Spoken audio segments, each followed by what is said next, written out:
Hey, everybody. Okay. I hope everybody's doing well tonight. Tonight is a follow-up to part one about managing our triggers, which we talked about last week. If you are new here or this is your first time joining us, my name is Rebecca Giannini, and this is my group.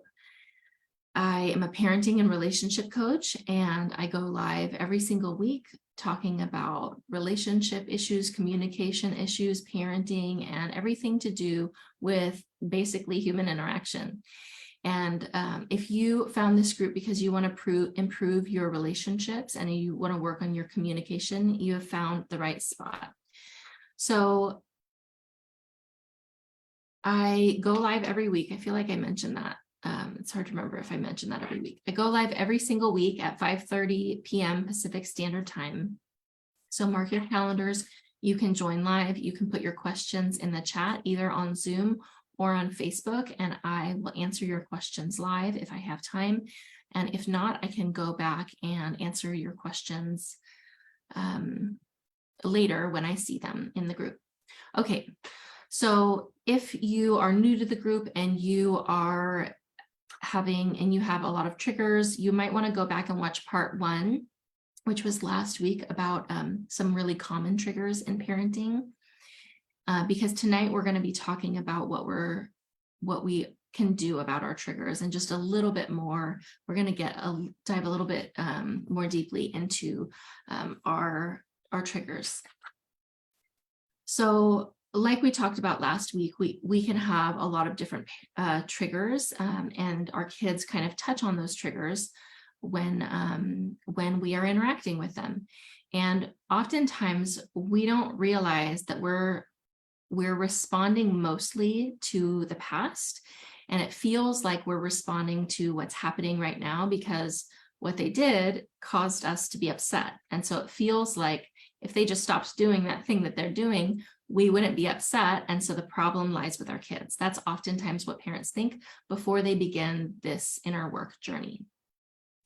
So what's actually happening is about 10%, and I'm making up these percentages because it's going to be different for everybody, depending on what the wound is and how far along in the journey that how much healing they've done. So I'm just using, made up percentages for this portion of the illustration.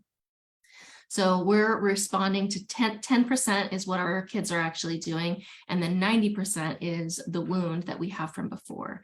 So what happens is we have an interaction in which we get upset, and we are not aware that they're touching on a wound, and we are responding as if it's 100% their fault and it's their responsibility to make a change. And then we get more and more upset because that's not happening, and the relationship gets more and more fractured. So when this happens over time, with multiple triggers, the relationship can get dysfunctional very quickly. And this can happen in our adult relationships as well. What we don't realize is that we're walking around with wounds, and people are just touching on the wounds that are already present. So we are responsible for our healing, and we are responsible for identifying which part of the response is what this person is actually, what's required, what's a required response for this person who's right in front of us, and what part of that work is needing to be done on our own. So imagine like this. Imagine as if I'm walking around with like a wound on my hand. If that wound is still bleeding, right? If that wound is still like open and fresh, then I'm going to be in the most pain. So if somebody touches that, it's going to cause an immense amount of pain, and my response is going to be a really big response. The farther along I am in my healing journey, the more pressure has to be applied to that wound before it starts hurting. And once it's fully healed, any pressure applied to that wound is actually not going to hurt. We might still have a little bit of a fear response based on how many times we've responded to that place being touched in pain, but the actual touch isn't going to cause us pain. And our emotional wounds are the same. We have a lot of emotional wounds that we bring into all of our relationships, and our parenting relationships is the focus of this live. But we have a lot of wounds that we bring into our relationships that people are just touching on, and they're not aware that those are our wounds. And sometimes they are, but they're not aware about of how to do anything about it or how to help us in a meaningful way. And in our relationship with our kids, it's not really their responsibility to avoid our wounds. Now, the older they get, we want for them to take responsibility about the impact of their behavior and make space for other people's wounds, of course. But especially when kids are young, they're not understanding why mom or dad or grandma or whoever is you're caretaking for is responding the way that you're responding. They just know something happened and mom's mad at me, or something happened and dad is losing it, or something happened and grandma doesn't want to talk to me. So for kids, they have less information. And so they're telling themselves the story that makes most sense based on the information they have available. And so if the information they have available is that when I spill things, mom gets really mad, they're going to try and avoid spilling things, right? That they're going to start developing a fear response when they spill things. Spilling is a common trigger. And I want to talk a little bit about, I don't want to talk about it, but I want to name some briefly common triggers that you might find are applicable to you. So sometimes people find touch to be a trigger, like being all touched out or somebody being really close to them. Sounds can be a trigger for people. Spills and messes, chores not being done can be a trigger. Kids not listening. Kids having needs can be a trigger. Silence or isolation can be a trigger, or the child preferring another parent or the babysitter even. Those sort of things can be a trigger. Not knowing how to connect with a child can be a trigger. So there are so many more triggers, but the trigger that we have and the wound that we have is going to point us back to what skill we need to get out of that trigger to start healing that wound. So we want to keep in mind that when we have a wound, we have to take care of that wound in the way that wound needs specific care.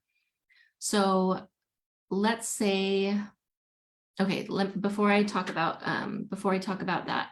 So we have this wound. Imagine we have a wound on our hand, right? We have somebody touches the wound and we have this big response. Part of the response is to them touching the wound, and part of the response is to the wound already being there.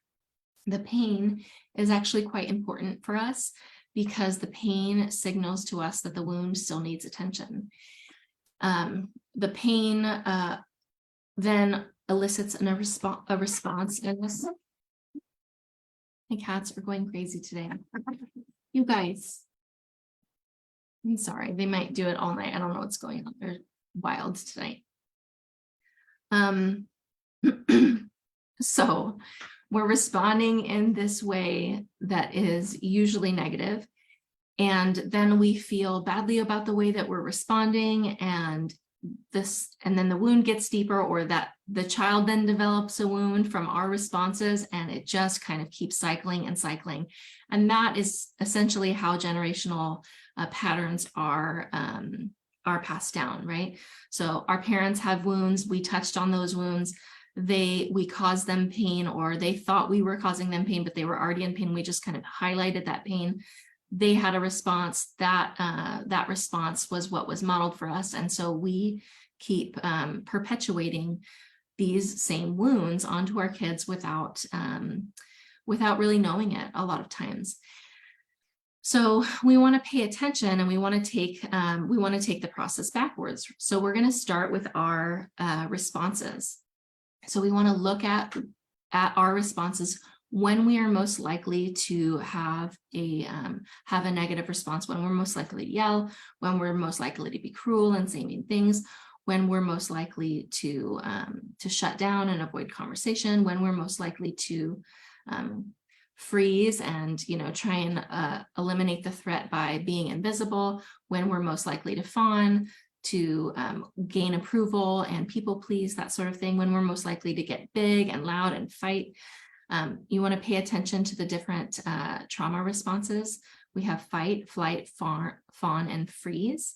And so when you're paying attention to your triggers, you want to see and identify which triggers which responses you tend to engage in the most. That's going to be the first area of work, is just noticing what you already do, when you're most likely to lose it, what you're most likely to lose it about, and start just gaining more awareness. Oh, this is what it feels like when my body's in fight. This is what it feels like when my body's in flight. Oh, well, with my partner, I tend to be in freeze more often, but with my kids, I tend to be in fawn more often. So an example of being in fawn with your kids might be something like, you get in a fight and then you take them out to ice cream afterward, or you get in a fight and then you let them watch media for the rest of the night, or whatever it happens to be. Fight is obvious, right? You might be yelling or spanking or that sort of thing. Fight also can be just aggression in your facial expressions, your tone of voice. It doesn't have to be outright yelling for it to be fight. Any form of aggression there. Flight would be leaving, shutting down, whether that's emotionally or physically, needing to get out of there, giving the cold shoulder, things like that. And freeze would be trying to just make yourself invisible, trying to make yourself as small as possible so that you're not noticed in that situation. So you want to pay attention to those things. I know I'm giving you a lot, and if any of this is overwhelming and you want hands-on help, please reach out to myself or Christina. We have programs to help you with every step of this process. You can learn so much by just being here in the group and attending the lives that I do every week and engaging in the comments and requesting resources. And I definitely recommend that you do that. But some of you might be ready to go to that next step. So if that's you, let us know, and we'll talk with you and see if one of our programs would be a good fit, or maybe a different program would be a good fit. And we can help identify if that would be a good next step for you. So we want to notice our responses, which of the trauma responses we engage in the most. And then we want to look back at our pain. When we look back at our pain, that can be quite difficult for some people, because some people are really disconnected to their bodies and disconnected to their emotions. And so when we're disconnected from our body and from our emotions, it's hard to identify what we're actually feeling. And a lot of people grew up in families where people didn't talk about their emotions. People didn't talk about,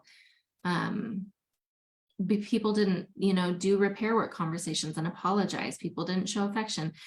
People didn't do a lot of things for us. And so sometimes it's really hard to identify what that pain is or why you're feeling that pain. So you might need help with that part of the process, and that is really common. We want to learn to pay attention to that pain. And another part of this step in the process is understanding anger and how anger protects us from feeling some more vulnerable feelings. So imagine, if somebody, touches that wound on our hand, we might pull our wound, we might pull our hand back and, get really mean and loud and like trying to protect ourselves from being hurt again. So anger is something that people tend to engage in as a means of protecting themselves from other emotions that feel more raw and more vulnerable. So if you're somebody who tends to engage in fight a lot, that is a sign that maybe you are one of the people who is more disconnected from your emotions than somebody else might be. Because if you can't, if the only emotion that you are able to express is anger, or feel even is anger, then that points to needing to do work in getting more connected with your body and your emotions. I have a live coming up on protective anger. So if that is you, put it in the comments and we'll make sure you get tagged in that when that's live. Then we come back. So we have the response, the pain, and then we have the touch, right? So that's the interaction with that person that caused the pain in the first place. So this person who's touching on that wound that's already present doesn't necessarily realize they are. Sometimes they do, but oftentimes they don't necessarily recognize that they're touching on that wound. So the experience can be a really confusing experience for them. Like if they spill something, for example, if they spill something and then mom or dad loses it and all of a sudden spills become something scary, then they're going to start to have this association with a fear with spilling or making mistakes even. And eventually they're going to have an anger response associated with that spill. So we want to look at what are the instances that cause us to have these big responses. And then we start looking for the wound. And one of the most helpful ways to look for that wound is not necessarily to try and remember something happening to you as a child. That can be helpful, but some people don't have access to those memories for a lot of different reasons. And if you're somebody who has a fair amount of trauma, you probably have either a lot of memories or not as many memories.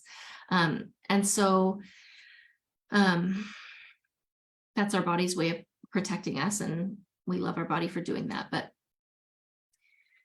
anyway, so I don't recommend necessarily, and it's not necessarily important to try and think back to a memory in which our parents responded to us the same way. If you have access to a memory, great, but you don't need to find one. What I find is more helpful for people is to imagine that the same situation that just happened in your house was reversed, and you are the child in the situation and your parent is you.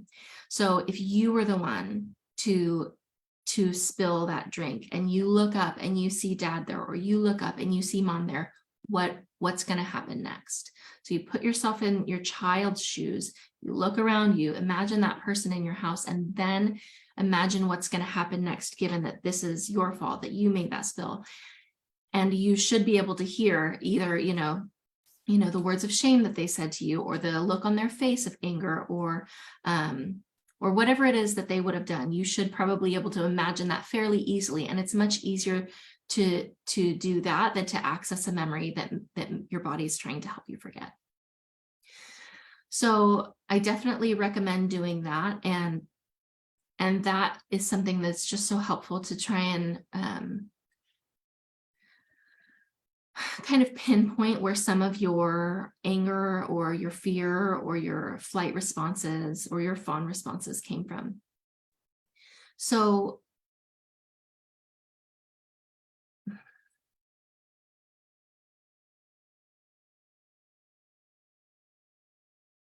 the other part of this is that when we're responding to that 10% that's in front of us and we feel like it's 100%. So earlier in the live, I talked about how when we are responding, when we're having these big responses, it feels like 100% of the problem is that our child spilled the milk, or 100% of the problem is our child didn't, listen to us when we told them to do such and such. But really, it's a smaller percent of that. And the larger percent is what happened when we were a child, when we were in a similar situation growing up, and our parents responded in the way that we're currently responding now. So when we are, trying to undo some of this harm, we actually have to show up in the present moment to the 10% that our child, actually did, right? So we still have to clean up the milk on the counter, right? We still have to help them clean their room. We still have to, help them honor that boundary. So we need to practically do something. And so once we start understanding that process, we're still left with what we practically need to do in the 10%. And so the other thing that's really helpful to do is to imagine a loving parent. Imagine what it might sound like If a very kind and gentle, loving parent was in that situation, what might they say if there was a spill? So you have this image of your parent responding to that spill, but then you imagine somebody else, somebody who is really kind to you, and I hope very much for you that you have a family member that embodies that gentleness and kindness toward you. But if you don't, you can imagine somebody else. Some people tell me, and it is my greatest honor that some people tell me that they imagine me to be there and they imagine what I might do. But for some people, you might want to imagine somebody else. I know for me, I like to imagine Mr. Rogers. He is a gem of a human, was a gem of a human, and I'm sure that he had his moments too. You know, he had his own triggers that I'm sure he was working on healing. But I like to imagine his voice because that is a really, that voice I can hear very clearly. And I can imagine his facial expression. So you want to pick somebody that you that you either know quite well, who is gentle and kind, or you want to imagine. Sometimes you just want to imagine the best version of yourself. Sometimes it's helpful to imagine the kindest version of you, or what you imagine to be the best mom in the world or the best dad in the world. How would the best mom in the world respond to this? How would the best dad in the world, how would the healed version of me respond to this? And then we try and offer that to our kids. For me, spilling was definitely a trigger and definitely something that caused a fear response, but I had a lot of protective anger and didn't recognize that it was a fear response until I started doing this process. So oftentimes when we have the protective anger, there's only a flash of the core emotion before we engage in our protective anger. So when we get back to the moment, the 10% where we actually have to get our kids to brush their teeth, or we actually have to, pick up the spill, or we actually have to, enforce the boundary with our partner, whatever it is, we still have to do the 10%. And on top of that, we need to do the repair work for the 90% that we were over responding to and that we responded to in the past. So the milk is on the counter. We've gotten to the place where in real time, we've stopped ourselves from having the anger response, and we want to respond to what's actually happening right now. And we do that in a way that sounds really, as kind as we can. And we also want to honor our own journey, right? So at the beginning, when I was first working on this trigger, it might have sounded like, wow, a part of my body is really scared right now. I'm just going to take a breath because there's nothing dangerous about this, but this feels kind of dangerous. It's not actually dangerous. There's just milk on the counter, and all that means is we need to clean it up. So-and-so, can you go grab the paper towels? I'll grab the whatever. I'll start picking up the pieces of the cup or whatever it is. So we want to honor our journey and also narrate, because our kids, remember, like I said before, are creating a cohesive, they're trying to create a story for why what is happening. So we don't want to have them fill in the blanks, especially if they don't understand your story, right? And there's a fine line between giving them what they need to have a cohesive story and oversharing. So they don't need to hear, well, when I was a kid, my dad would have da da da da, and they don't need to hear any of that. They don't need to hear like the depth of the trauma. They need to hear the part that's pertinent to this part of the story. Oh, I think if this would have happened before, I probably would have yelled. Oh, I probably have yelled before when you've spilled things. I haven't made it safe to make mistakes or spill things. I think that's because a part of me feels like this is dangerous, but it's not actually dangerous, and I don't actually need to yell. Actually, all we need to do is clean it up, and that's okay. Mistakes are how we learn. Everybody spills. It's okay, sweetie. So we have some repair work to do for our past overreactions, and then we need to make that same situation safe enough until that's the expected response from us. They expect from us safety in whatever the situation is. or they expect from us to hold the boundary, or they expect from us for whatever, right? Whatever is applicable to your situation. So, and the repair work, I have resources on the repair work. So if you need repair work resources, let us know, put that in the comments. But the repair work needs to be done until that wound is healed. And so just because we've done repair work with someone doesn't mean that that wound for them is healed. And if we, have apologized for something, that doesn't mean that the wound has healed, right? The wound might still be fresh. So our job is to continue to do repair work and trust building until that wound is healed as well.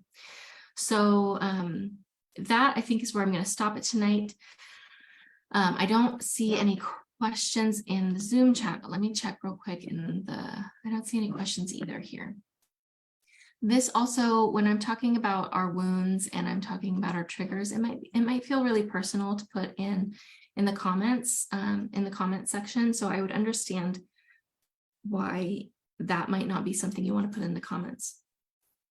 So please feel free to reach out to me in a private message or reach out to Christina. What I want you to know is there is healing for all of the wounds that you have. Every single wound that you have can be healed. And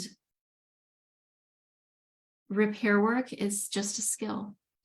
Navigating your triggers and healing them is just a skill. Putting an end to generational patterns is just a skill. And you can learn how to do it. It's absolutely possible for you. As somebody who had a fair amount of trauma, I can tell you it is absolutely possible. If it is possible for me, it is possible for you. And it is my honor. It is my honor to help you get there. So please stay engaged. Please feel free to ask me any questions and be gentle with yourself. This journey is a difficult one. And the fact that you're here on this live, the fact that you're watching this on the replay, the fact that you're here in this group just tells me a lot about you. And I know that your relationships matter to you. And if that is the case, healing is available for you. It's just a matter of learning the skills. So I will talk to you soon. I will talk to you in the comments. I will talk to you in my DMs, and I will talk to you on the next live. I'll see you soon. Bye-bye.